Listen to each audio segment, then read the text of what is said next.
One of the things that I noticed from having a consistent practice in floating was that my general outlook on life and perspective when I woke up in the morning from till I went to sleep at night increased. And I think that increase was due to the capacity and ability that I was providing myself to be with myself, present with myself, and to have this thing that was just for me, to get away from everything else in the world, and just focus on myself, my body, and my presence, and that increased dramatically my daily moods and perspective. I love to float because it greatly reduces my overall anxiety and stress throughout everyday life.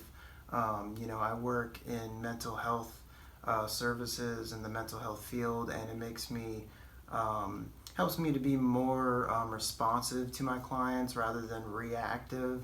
Allows me to be more proactive with them as well.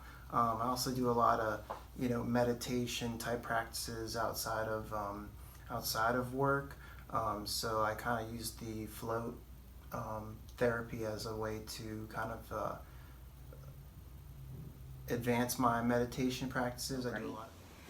So basically my biggest takeaway with everything, for the floating was, when I had MS, being diagnosed brings so much stress on my body, first of all, but also mentally, as well as bringing anxiety because, of the uncertainty of, the diagnosis that, I've been given.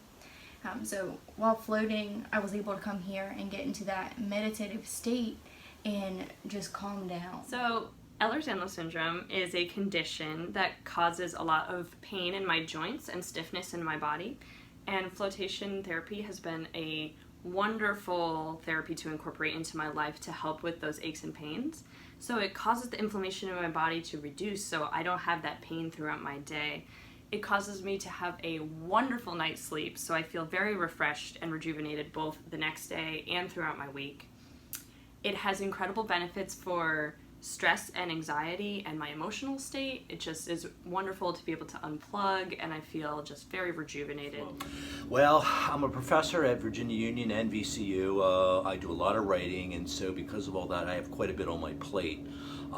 And I really float to clear my plate. I mean, it really does help me organize what I'm going to do, what am I going to do in terms of my lesson plans, new ideas that I bring into the classroom, and certainly inspires me to do creative writing. It inspires me to do research. And it's interesting that it's not that hour that I'm spending in the pod where this happens. It happens the week or so afterwards. This is where that clearing out process becomes much more realized. For me, that is what the value is.